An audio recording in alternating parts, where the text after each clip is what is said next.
लाभ मिळतो. मग महाराज आता या कलियुगामध्ये जर पाहिलं तर लाभ मिळवण्याकरता संतांकडे जायचं आहे. आता संत कोणाला म्हणावे भली मोठी पंचायत आहे. पोटासाठी सोंग ढोंग तेथे कैसा पांडुरंग, किंवा पोटासाठी संत झाले कलित बहुत. मग याच्या त्याच्याकडे विश्वास न ठेवता सरळ मुक्ताईनगरला जा. मुक्ताबाईच्या चरणार्थी नतमस्तक व्हा. ते हे निवृत्तीनाथ ज्ञानेश्वर सोपान मुक्ताबाई ज्ञानदीप्तिका. पण महाराज जर संत भेटले तर लाभ मिळतो का? महाराज म्हणतात नक्कीच मिळतो. भेटला कोणाला सांगा ना. लाभ मिळाले जीवन पात्र तुकोबारांच्या जीवनातलं सांगतो, सेवेला विराम देतो. फक्त पहिल्या चरणाचा भाव सांगतो, ऐका लक्षात घ्या. कोणाला लाभ मिळाला? संतांच्या चरणावरती लाभ कोणाला भेटतो आणि कोणता लाभ मिळतो? फार जीवनामध्ये गोड संगती आहे का. काय झालं, दिवाळीचा सण आला. दिवाळीचा सण आला आणि जिजाबाईला तिचा भाऊ घेण्याकरता येतोय. या जगामधल्या प्रत्येक बहिणीची इच्छा असते की माझा भाऊ माझ्या गावाच्या जवळून जरी गेला तरी 2 मिनिटं घरी यायला पाहिजे. वाटते की नाही? या जगातल्या प्रत्येक बहिणीला वाटते माझा भाऊ गावाच्या जवळून जरी आला तरी 2 मिनिटाकरता माझ्या घरी आला पाहिजे. पण या जगातली एकमेव बहीण अशी आहे की माझा दादा माझ्या गावात आला पाहिजे पण माझ्या घरी नाही, अशी इच्छा व्यक्त करणारी एकमेव जिजाबाई. का? ज्यावेळेला तुकोबारायांचा आणि जिजाबाईचा लग्न सोहळा संपन्न झाला, तुकोबारायांच्या सासऱ्याकडे म्हणजे जिजाबाईच्या आईकडे संतदेव महिपती महाराजांच्या गाथ्यानुसार गुरु जयवंत महाराज बोलले आणि फार गोड 29 प्रकरणामध्ये त्यांचं मी ऐकलं. त्यांनी वर्णन असं केलं की जिजाबाईच्या माहेरात 5600 एकर जमीन होती. किती एकर? 5600 एकर जमीन. आणि एवढा धनी असलेला, आणि इकडे तुकोबाराय म्हणजे 14 गावची महाजनकी, पुण्याची जहागीरदारी, सर्व तुकोबारायकडे ऐश्वर्य संपन्न जीवन आहे. तुकोबारायचा प्रपंच फार चांगला होता. पण हळूहळू दुष्कार्य अटीला द्रव्य नेला मान स्त्री एक अन्न न करता मेले. तुम्हाला माहिती आहे तुकोबारायांची पत्नी अन्न खायला भेटली नाही म्हणून मेली. याच्यापेक्षा आश्चर्याची गोष्ट अशी आहे की तुकोबारायचा मुलगा संतोषी नावाचा पाणी भेटलं नाही म्हणून मेला. काय भेटलं नाही? पाणी भेटलं नाही. एकेकाळी तुकोबारायांनी तुमच्या माझ्याकरता सर्वांच्या उद्धाराकरता गाथा निर्माण करण्याकरता सर्वस्व पणाला लावलं. स्वतःच्या वया ज्यावेळेला इंद्राणीमध्ये घातल्या, लोकांना सर्व वाटून दिलं. एकेकाळी त्याच लोकांनी पाणी सुद्धा पाजलं नाही. अशी अवस्था बिकट आली. कालांतराने सर्व संपत चाललं आणि तुकोबारायांच्या घरामध्ये जो आनंदाने प्रपंच सुरू होता तो हळूहळू नरकासारखा प्रपंच वाटत होता. तुकोबारायांना त्या प्रपंचाची हानी वाटत नव्हती, पण तुकोबारायांच्या पत्नीला मात्र नक्कीच जाणीव होती. आणि तुकोबांच्या पत्नीने जिजाबाईंनी आवलीबाईंनी संतदेव महिपती महाराजांच्या भाषेमध्ये बऱ्याच वेळेला ते बोलून सुद्धा दाखवलेलं आपल्याला त्या गाथ्यामध्ये चरित्रामध्ये पाहायला मिळते. दरा पांगरकरांनी फार गोड लिहिलेलं. ऐका, झाला असं सर्व संपलं. जिजाबाईच्या घरामध्ये दारिद्र्य आलं, काही नाही, पण लाज वाटत होती. कदाचित हे जर माझ्या माहेराला माहिती पडलं तर माझा दादा मला इथं ठेवणार नाही. आता सध्या डिवॉर्सचे प्रकरण कशामुळे वाढलं? कारण सहन करण्याची वृत्ती आपल्यामध्ये नाही. आता सध्या जेवढ्या कष्ट जेवढे दुःख आधीच्या लोकांना झाले तेवढं आता एखादी नवीन मुलगी सहन करत नाही. फार महत्वाचा विषय. कीर्तनामध्ये सांगितलं पाहिजे का? नक्कीच गरज आहे, सांगितलं पाहिजे म्हणून सांगतो. संत चरित्र पाहणा डोळ्याच्या समोर ठेवा ना. आता बऱ्याच मातामावले एकदम पातळवाले बसलेले. ज्या वेळेला तुम्हाला तुमच्या सासूबाई वगैरे होत्या, बरेच दूध सुद्धा चोरून खावं लागत होतं की नाही? जुन्या लोकांना माहिती नाही पद्धती. दूध सुद्धा सहजासहजी आपल्याला कोणी, पण आताचा प्रपंच तसा नाही. का प्रपंच तसा नाही? पटत नसेल तर तुम्ही दूध लपून पहा. सासूमार काही महाराज कोपऱ्यात. खरं आहे, सध्या वस्तुस्थिती तशी आहे. तो काळ बदलत चालला. पण जिजाबाई एवढा फाटलेला प्रपंच मालकाच्या भरोशावर माझ्याकडे आला, पण एकही तक्रार नाही. एकही तक्रार नाही. उलट तक्रार माझ्या भावापर्यंत जायला कामा नाही, माझ्या वडिलांपर्यंत जाता कामा नाही म्हणून सांगत नव्हती. काहीच राहिलं नाही, काहीच नाही. पण अशा अवस्थेमध्ये न बोलवता जर माझा भाऊ एखाद्या वेळेला घरी आला दिवाळीच्या वेळेला आणि त्या भावाने जर पाहिलेला माझा फाटलेला प्रपंच, माझा दादा मला ठेवणार नाही. जिजाबाईंनी वैर केला तो देवाचा, मालकाचा नाही. मालकाला शब्द नाही. ज्या शिव्या द्यायच्या त्या जगाच्या मालकाला द्यायचे. अशा अवस्थेमध्ये जिजाबाईंनी आपल्या दादाला पत्र लिहिलं, दादा दिवाळीचा सण आला, मला या दिवशी घ्यायला येईल. पण जिजाबाईला आवड आहे माझा भाऊ मला घ्यायला आला पाहिजे, पण घरी नाही. का? जर घरी आला आणि घरातला माझा प्रपंच पाहिला तर घरातला प्रपंच पाहिल्यानंतर माझा दादा मला इथं ठेवणार नाही. ज्या दिवशी भाऊ येणार आहे त्या दिवशी लवकर कामं आटोपली आणि कामं आटपून जिजाबाई शेवटच्या घराला गेली. ज्या रस्त्याने जिजाबाईचा भाऊ येणार आहे ना त्याच दिशेने शेवटच्या घरी गेली आणि शेवटच्या घरी जाऊन आपल्या मैत्रिणीकडे बसली. आणि मैत्रिणीकडे बसून चर्चा करू लागली. माझ्या माय बापे बरे नाही केले, पदरी बांधिले भिकाऱ्याच्या.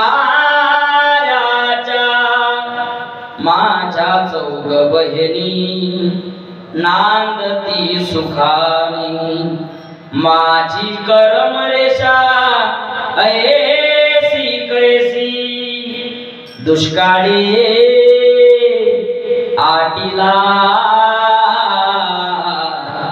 द्रव्यनेला मान, स्त्री एक अन्न करिता मेली, स्त्री एक अन्न करिता मेली. देवा तुझा माझा कार्य वैराकार, देवा तुझा माझा कार्य वैराकार. मैत्रिणीजवळ बोलते सर्वच सर्व, आणि मैत्रिणीजवळ बोलता बोलता हे सर्व शब्द तुकोबारायांनी ऐकले. आणि तुकोबाराय बोलतायत, आगावडे असं बोलू नको. तुका म्हणे कांते ऐसे न बोलावे, चरणाशी जावे पंढरीच्या. बरोबर वक्ते बा म्हणायचे हा भंग आहे. पण बरेच लोक काय म्हणतात, हा शपक तो शपक, हा शपक शपक शपक करता करता फक्त 4000 ठेवले. 4000 ठेवले ना. आता अजून काय ते बरं आहे दहा गाथा. अजूनही बघा तुम्ही, महाराज आपल्या गुरु एकनाथ बाबा सांगायचे, हे आण्वेकर महाराजांची परंपरा आहे ना. आण्वेकर महाराजांच्या परंपरेमध्ये अजूनही 10,000 अभंगाची गाथा आहे. अजून आहे ना, अजूनही 10,000 अभंगाची गाथा आहे. पण आपण हळूहळू हा शपक तो शपक म्हणता म्हणता बरेच कमी झाले. गुरुवर वक्ते बाबा हा भंग नेहमी म्हणायचे. आवडे असं बोलू नको. पण शेवटी तुकोबारांनी निघून गेले. थोड्या वेळानंतर बैलांच्या घंटांचा आवाज आला, बैलगाडीचा आवाज आला. फार गोळा येतो एक संता ठाई, लाभ पायी उत्तम. लाभ कोणाला मिळालाय का? घंट्यांचा आवाज आला. आणि घंट्यांचा आवाज आल्यानंतर कळलं जिजाबाईला की ज्या अर्थी बैलगाडीचा आवाज येतोय, बैलांच्या गळ्यामधला घंट्यांचा आवाज येतोय, त्या अर्थी माझा मालक आला असेल, माझा भाऊ आला असेल. आणि जवळ जसा आला तसं जिजाबाई घरातून बाहेर निघाला. आवाज दिला, दादा अरे थांब, चल पलटो बैलगाडी. अगं मी किती लांबून आलो, दमलो, पाणी दे, चल घरी जाऊ. दाजींची भेट नाही झाली बऱ्याच दिवसापासून. जिजाबाई बोलते, तुझ्या दाजींकडे भला मोठा व्यापार आहे, 14 गावची महाजनकी आहे, पुण्याची जहागीरदारी आहे, त्यांना भरगतचा व्यापार असतो, भला मोठा व्याप आहे त्यांच्याकडे. आता काहीच नव्हतं तुकोबारायांकडे.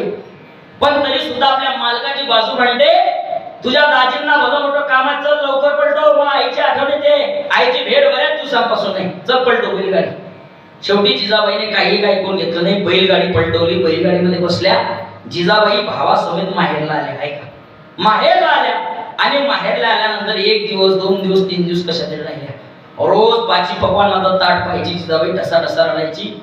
पण कदाचित मी जर जेवण केलं नाही तर माझ्या आईला कळेल, माझ्या भावाला कळेल, म्हणून कशी तरी मुकाट्याने थोडीशी चपाती थोडीशी भाजी खाऊन घेतली. आपलं पोट भरलं. 3-4 दिवस कसे तरी काढले. आणि चौथ्या दिवशी जिजाबाई बोलते, दादा चल मला सोडून दे. थांब ना तायड्याचे दिवस, थांब ना तायड्याचे दिवस. 5-6 दिवस थांबून घेतलं, पण माझा भाऊ मला सोडून देण्याच्या भूमिकेमध्ये दिसत नाही. त्यावेळेला जिजाबाई बोलते, दादा अरे मला सोडून दे, रोज तुला म्हणते मला सोडून दे, माझ्या मालकाकडे भला मोठा व्याप आहे, मी शिकलेली आहे. आणि मी शिकलेली असल्यामुळे सर्व व्यवहार माझ्याकडे आहे. माझ्या स्वाक्षरीशिवाय पैसे देता येत नाही, जमा करता येत नाही, मला लवकर सोडून दे, मला लवकर सोडून दे. हा शब्द ऐकला जिजाबाईच्या भाऊने. जिजाबाईला बोलतो, तायडे अरे काय लावलं, सोडून दे सोडून दे, काही नाही तुमच्याकडे, तू सांगत नसली तर काय झालं, पण तुझा मालक फकीर झाला, वेळा झाला, या डोंगरावर त्या डोंगरावर, कधी भामचंद्र, कधी घोराळेश्वर, कधी भंडारा डोंगर, पागल सारखा इकडे तिकडे फिरतो. आणि काय म्हणते, इकडे चल तिकडे जा, कोट्यात जायचं नाही, इथंच थांबायचं. तुझ्या अंगावरती वस्त्र नाही, मागच्या दिवाळीला जी मी जी साडी घेऊन दिली ती साडी तू घातली. आणि मालकाची बाजू मांडते, 14 गावची महाजनकी, काही नाही तुझ्याकडे, तुझ्या मालकाकडे, त्या फाटलेल्या प्रपंचाकडे तू जायचं नाही. आमच्या इज्जतची तुला परवा की नाही, इथं थांबायचं. याच्यानंतर तिकडे जायचं नाही. तुझ्या डोक्याला लावलेला कुंकू सुद्धा नाही, माती लावलेलं कुंकू आहे, काय मालकाची बाजू मांडते, जायचं नाही. जिजाबाईचा अपमान झाला, तो जिजाबाईने सहन केला. पण आपल्या मालकाचा आवाज सहन केला नाही, अपमान सहन केला नाही. आणि पतिव्रता स्त्री तिलाच म्हणतात की माहेरला गेल्यानंतर सुद्धा ते आपल्या मालकाचा अपमान सहन करत नाही.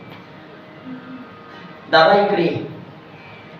जिजाबाईचा भाऊ म्हणतो, ताईडे कुठं जायचं नाही, इथं थांब, कोणतंच काम करायचं नाही, फक्त काम सांगायचं. 200 माणसं कामाला आपल्याकडे, 200 माणसं, 200 माणसं कामाला, तू काम सांग.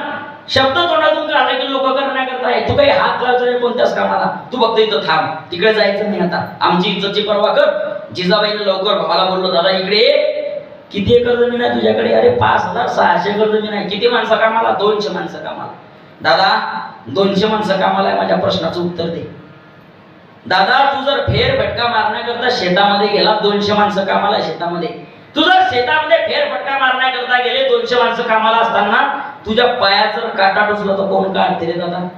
अगं कोणी नाही तायडे, मी घरी येतो, पलंगावरती बसतो आणि पलंगावर बसून मीच माझ्या पायातला काटा हाताने काढतो. जिजाबाई बोलते, दादा हे तुझी श्रीमंती आहे की 200 एकर 200 माणसं कामाला असताना 5600 एकर जमीन असताना तुझ्या पायातला काटा तुला स्वतः काढावा लागतो. माझ्या मालकाची श्रीमंती सांगू? माझ्या मालकाची श्रीमंती अशी आहे की मी जर माझ्या मालकाकडे भाकर घेऊन गेली तर माझ्या मालकाच्या पायातला काटा नाही, माझ्या पायातला जगाचा मालक काटा काढतो. ही माझ्या मालकाची श्रीमंती, हे माझ्या मालकाची श्रीमंती आहे. तुझ्याकडे असू दे ना 5600 एकर जमीन, लोटांगण घातलं आणि लोटांगण घालून विचारलं, ताईडे एवढा मोठा परमोच्च लाभ तुझ्या जीवनात कसा काय पडला की जगाचा मालक आला आणि त्याने तुझ्या पायातला काटा काढला? जिजाबाईने दिलेलं उत्तर फार सुंदर आहे. जिजाबाई बोलते, दादा माझ्या जीवनामध्ये हा लाभ कशामुळे भेटला मला माहिती नाही, मी फक्त एक काम केलं, एका साधू करता भाकर घेऊन गेली.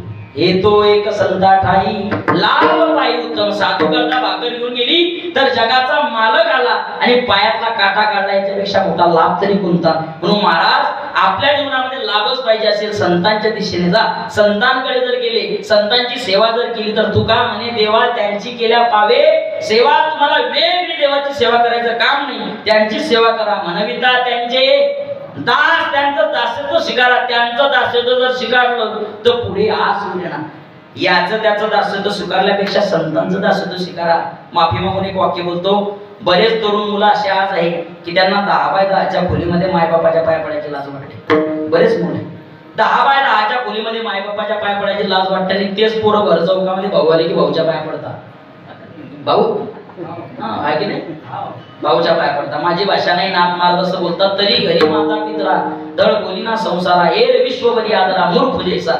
कारण 10 बाय 10च्या खोलीमध्ये ते म्हाताऱ्या आई वडील त्यांच्या आशीर्वादाची ताकद आपल्याला माहिती नाही. एकदा का त्या भेगा पडलेले हात आपल्या मस्तकावर पडले की जगाच्या पाठीवर कोणापुढे हात पसरण्याची वेळच पडत नाही, एवढी ताकद त्या हातांमध्ये. म्हणून याची त्याचं दासत्व स्वीकारल्यापेक्षा आई वडिलांचं साधूंचं दासत्व स्वीकारा. पुढे आस उरेना का उरेना, कारण कृपा दान केले संती. कृपा हे वेगळी, दान हे वेगळं. कृपा हे होत असते, दान मागितल्यानंतर मिळते. पण एकदा का संतांचं आपल्यावरती कृपादान झालं रे झालं की कल्पांती ही, अरे कल्पाच्या अंती सुद्धा हे सरणार नाही. का सरणार नाही? कारण संतांनी हे साधना करण्याकरता कल्पचे कल्प घालवले. माझ्या सत्यवादाचे तप वाचा केले बहुत कल्प, तया फळांचे महाद्वीप पातळी प्रभू. त्यांनी अनेक कल्प साधना केली म्हणून कल्पांती सरेना. कृपादान केले संती कल्पांती सरेना. महाराज हे वरचं सर्वांच्या जीवनामध्ये मिळालं पाहिजे, याच्याकरता काय करावं? जास्त काही नाही. तुका म्हणे संत सेवा हेची देवा उत्तम. विठोबा रघुमाई विठोबा रघुमाई विठोबा रघुमाई विठोबा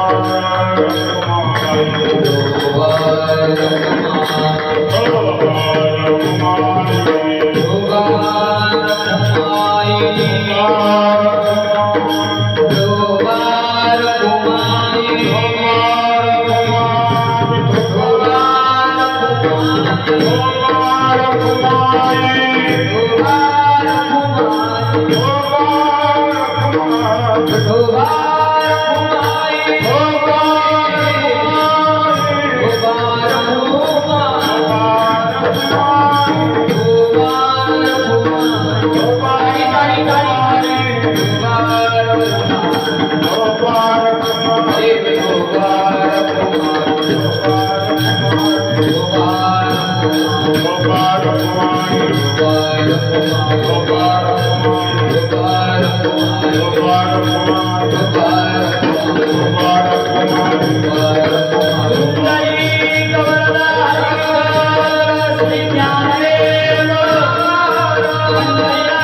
येतो एक संता ठाई लाभ पायी उत्तम मनविता त्यांचे दास पुढे आसोरेना कृपादान केले संती कल्पांती सरेना मनविता त्यांचे दास पुढे आसुरेना तुका म्हणे संत सेवा हेची देवा उत्तम मनविता त्यांचे दास पुढे आसुरेना. महाराज आता सध्या संतांची सेवा कोणती ते सांगा. ऐका, आता संतांची सेवा एकच आहे.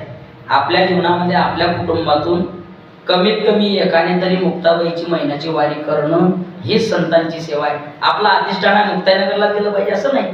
आपल्या जवळ गुरुवर्य वारकरी भूषण आंजाळकर बाबा आहे.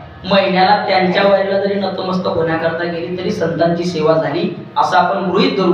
कमीत कमी एकाने तरी आपल्या कुटुंबातून, प्रापंचिक जीव आहे प्रत्येकाला शक्य नाही, पण कुटुंबाचा एक सदस्यत्व म्हणून आपल्या कुटुंबातून एकाने तरी संतांची वारी आणि समाधी सोहळ्याच्या दिवशी मुक्ताईनगरची वारी ही संतांची सेवा आहे.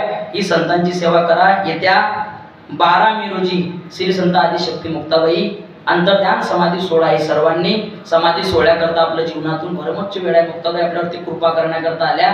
ज्ञानोबांना जर विचारलं, ज्ञानोबा आहे तुम्ही जगाच्या पाठीवर सर्वच दिलं, तुम्ही ज्ञानेश्वरी दिली, चांगदेव पासष्टी दिली, अमृताचा अनुभव दिला, हरिपाठ दिला, जगाच्या पाठीवर तुमचं सर्व आयुष्य देण्यातच गेलं. एवढं नाही, कोणाकडे गेल्यानंतर मागावं कसं याच्याकरता तुम्ही पसायदान सुद्धा सांगितलं. पण ज्ञानोबा तुमचं आयुष्य सर्व काही देण्यातच गेलं, तुम्हाला कोणी काही दिलं का? ज्ञानोबा फार गोड बोलतात. ज्ञानोबा बोलतात, श्री गुरु निवृत्तीनाथाच्या कृपेने जगाच्या पाठीवर देण्याचं काहीतरी माझ्याकडे सामर्थ्य आहे, पण मला काही देण्याचं सामर्थ्य कोणाकडे असेल तर ते फक्त मुक्ताबाईकडे आहे.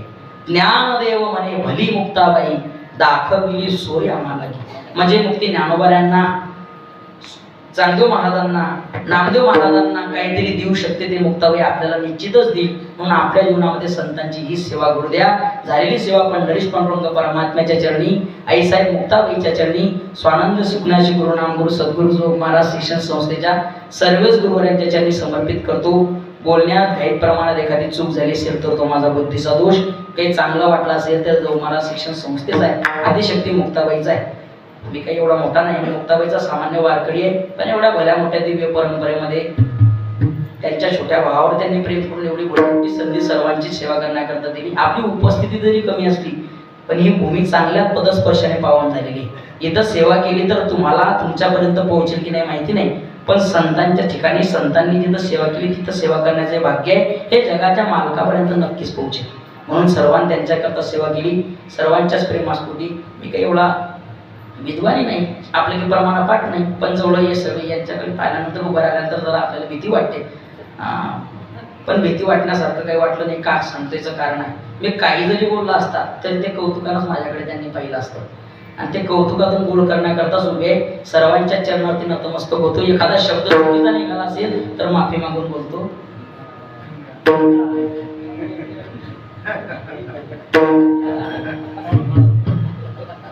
एकनाथ गावचा आहे, पण एकनाथ बॉल जाऊन 5 वर्ष झाले महाराज. थोडा इको द्या दादा आणि मोटर लावा त्या मॉनिटरला. श्री विठ्ठल हरी ओम. थोडा बेस मामूली कमी करा, द्या मॉनिटर लावा. वा वा. सर्वजण आनंद घ्या. छोटासा पिंगळा म्हणून सर्वांच्या दाजनेने आणि सेवेला विराम देऊ. ऐका, मॉनिटर मॉनिटर मागचे कमी करा, मॉनिटरला द्या. श्री विठ्ठल हरी ओम. द्या मॉनिटर. श्री विठ्ठल हरी ओम. श्री विठ्ठल हरी श्री विठ्ठल हरी ओम. श्री विठ्ठल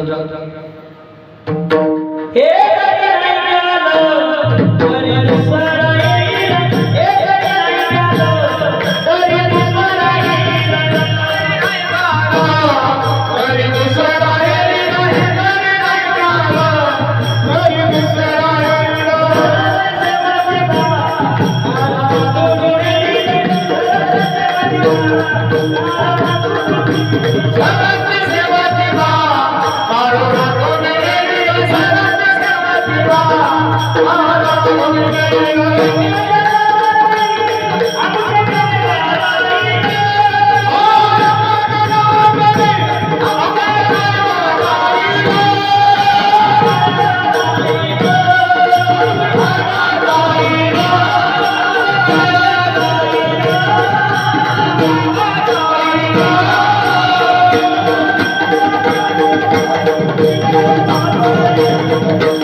वरती वरती आता मी पुढे म्हणतो माझ्या पाठीमागे सर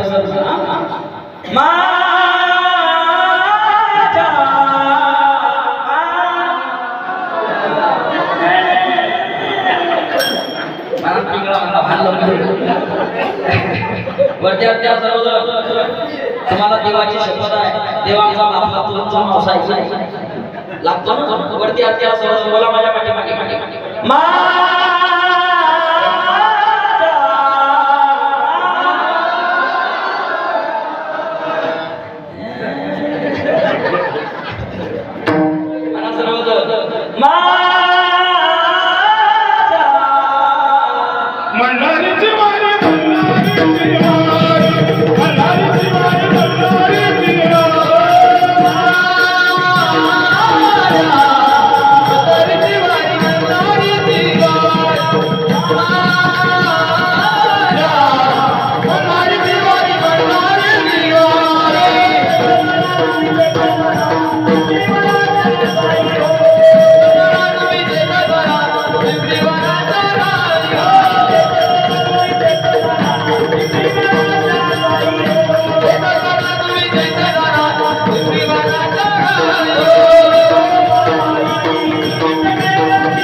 Hare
षडगुण ऐश्वर्य संपन्न जगदाधार भगवान पंढरीश परमात्मा वैकुंठवासी प्राप्त स्मरणे श्री गुरु मोठे बाबा, श्री गुरु नथुसिंग बाबा आणि वारकरी अलंकार प्राप्त स्मरणे श्री गुरु जगन्नाथ बाबा अंजाळकर यांच्या आशीर्वादाने, त्याचप्रमाणे वैकुंठवासी प्राप्त स्मरणीय श्री गुरु जोधू बाबा आणि वैकुंठवासी हरिभक्तपरायण श्री केसरसिंग महाराज यांच्या शुभ प्रेरणेने आशीर्वादाने संपन्न होत असणारा आपला हा भक्ती उत्सव अखंड हरिनाम संकीर्तन सप्ताह तथा श्रीमद भागवत कथा ज्ञान यज्ञ महोत्सव आणि या भक्ती उत्सवाची आजची दुसऱ्या दिवसाची चिंतन सेवा आमच्या जोग महाराज वारकरी शिक्षण संस्थेतलं एक अलौकिक रत्न आईसाहेब मुक्ताई मातेची ज्यांच्यावर विशेष अशा प्रकारची अनुकंपा आहे, आईसाहेबांची विशेष कृपा छत्रछाया ज्यांच्यावर आहे, सगळे एमपी मध्ये सध्या ज्यांचाच बोलबाला आहे मध्य प्रदेशात, आणि मोठमोठी नियोजन महाराजांच्या करकमलाद्वारा महाराजांच्या उपस्थितीमध्ये जिकडे तिकडे होत असतात, असे आमचे स्नेही मित्र गुरुबंधू हरिभक्त भरणाधन श्री दीपक महाराज पाटील निंभोरा सिमकर. मी काल आज महाराजांचा दुपारीही आणि काल कीर्तनाच्या नंतरही महाराजांचा परिचय दिलाय. महाराज बोलले गाव छोट आहे, लोकही अगदी कमी आहेत, आम्हाला बाहेर जास्त लोक पाहायची सवय असते, पण तुका म्हणे देवा जुनाट हे माझी सेवा. फार जुनी अशा प्रकारची आपली परंपरा आहे आणि त्या परंपरेमध्ये महाराजांनी येऊन जरी मोजकी होती मंडळी, पण महाराजांनी आपली सेवा या ठिकाणी रुजू केली. त्याबद्दल मी संपूर्ण ग्रामस्थांच्या माध्यमातून महाराजांचे हार्दिक आभार मानतो. महाराजांसोबत आलेले आमचे स्नेही मित्र ऋषिकेश महाराज आहेत, त्यांचेही मी ग्रामस्थांच्या वतीने आभार मानतो. चिखलीहून आलेली मंडळी आहे, बामनोदची मंडळी आहे, काका सगळ्यांचे आभार. आजची संत भोजनाची व्यवस्था ज्यांच्याकडून होती, सकाळचं संत भोजन जे कथेचे आपले यजमान आहेत वैकुंठवासी हरिभक्तपरायण श्री विठ्ठल नारायण चौधरी यांच्या स्मरणार्थ गंगा भागीरथी इंदुबाई विठ्ठल चौधरी यांनी यांचा संपूर्ण परिवार त्यांच्या माध्यमातून सकाळची सेवा अन्नदानाची आणि संध्याकाळची जी सेवा होती, तसं निमित्त नाही पण मी मनाने दोन निमित्त सांगून देतो त्या सेवेचे.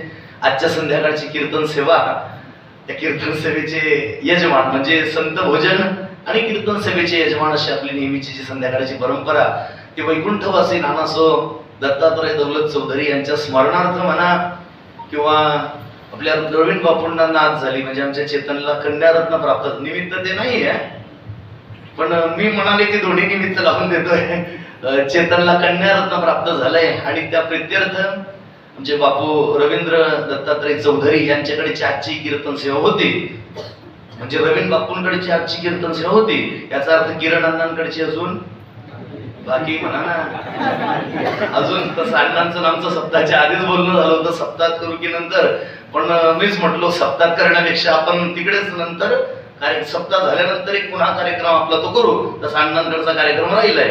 आजचा कार्यक्रम रवींद्र बापूंकडचा आहे आणि त्यांनी संत भोजनाचे आणि यजमानपद स्वीकारलं. त्याबद्दल मी त्यांचं हे समितीच्या वतीनं आभार मानतो. उद्याचे कार्यक्रम असे, उद्या सकाळी 5:30 ते